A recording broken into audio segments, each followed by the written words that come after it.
So I'm not going to call myself a drama queen, because I was serious when I said that Waits was being delayed, and it is still delayed. Originally, it was supposed to come out this week. However, with me changing my behaviour, getting off Spotify, and looking at the best way forward, I decided that, you know what, I think a delay is necessary in order to protect my health and ensure that the best product comes out. What's quite funny is that since then, a lot's gotten done. So let's talk about it. Okay, first things first, Waits is done. Song is finished. Mixed and mastered, everything. I'm so happy that we finally got here. Yes, it was a bit late, but we did it. Better late than never is what they say. I think with Waits, I was so concerned about getting it right. And it's not to say that I wanted the song to be perfect, because no song is perfect. I wrote Waits because I wanted to explore the themes of death, but not in sort of a draconian sort of way. Don't know if that's a word I want to use, but we're sticking with it. But more in a way that kind of says to everybody, how can I make death beautiful? What I started to notice within my friend group, within other marginalised spaces, within the past 2 to 3 years, I think a lot of marginalised people have just accepted death. At first I got really uncomfortable with it, because that did include me. If you go back to a video in 2022, I did make a whole video crying about My Chemical Romance, the Black Parade, and what does it mean to socially die. But I started to realise I wasn't the only one who was having that conversation. I think a lot of people within my sphere are really looking at what is it to be isolated, to be discarded by society. And there are many reasons for that. This is not a new idea. Google Afro-pessimism. I'm doing some learning of Afro-pessimism. I have a PDF on my laptop which I will be reading soon. There's a lot of reasons why people are having these conversations, but I think Waits is just me exploring that a little bit and trying to figure out, how do we get here? How did we get here? What I didn't want to do with this song, which again I wanted to make sure that it was clear sonically, is I didn't want it to be a song about begging. Now follow me. I didn't want it to be a song that was sort of begging for my life or begging to be spared. It was more just an acknowledgement that, okay, you aren't bothered that I'm isolated. At what point are you going to realise that this is becoming a problem? There's a line in the song which was a bitch to sing, but whatever. I'm trying to think of the words. You act like I'm a lot to handle, as if you've been carrying these weights. I'm waiting for the day where you can no longer look away. And I think that is the crux of the song. Yes, I'm dealing with all these emotions and I'm talking about how I want to die. But ultimately, I'm just waiting for you to get on the same page. But like I said at the start of the video, before I went down that rabbit hole, is this song couldn't have been done without Iona. Iona not only gave me a lot of confidence, gave me a lot of wisdom, helped me realise some of my strengths, some of my weaknesses.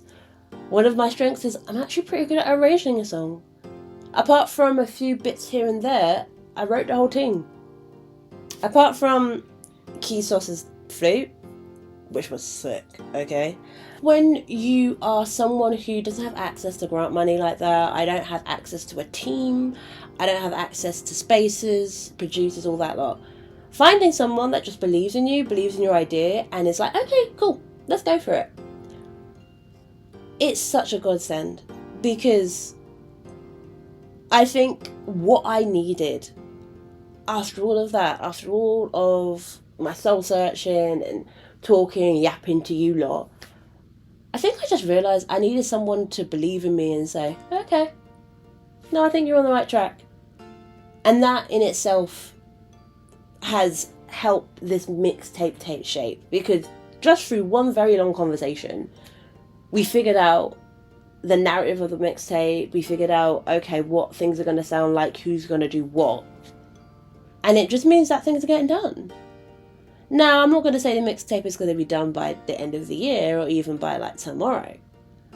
It's sooner than I thought it would be, which means I need to buckle up my ideas and lock in, because we've got things to record and things to film. I'm going to start performing the song. I'm going to start really getting into it, really showing you what I'm about. So yeah, 2026 may be my year. So now that I've explained everything to you, I want to have a little bit of fun. And I want you to tell me, one, what do you think the name of this mixtape is? What do you think it's called? I've already got a name for it, but, you know, it can always change. I've got like 6 months left. But beyond that, I also want to ask you, what do you think the whole narrative of this mixtape is going to be about? Knowing that Waits is what I'm calling a musical will, what do you think happens? Because there is a story there, but what do you think the story is? Is it something that we've seen before? Is it something quite original? Nothing's ever really, really original, but, you know, is it something a bit off kilter? You know me, I'm a little bit of a weirdo. What do you think this mixtape is about? Tell me.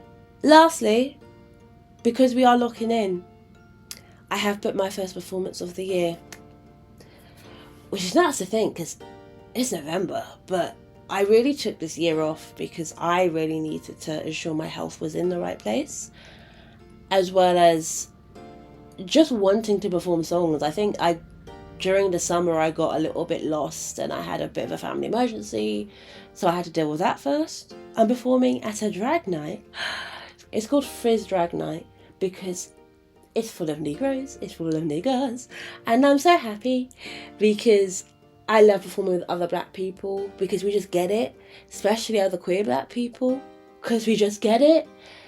It will be November 1st at 8 p.m. UK time. That is 4 p.m.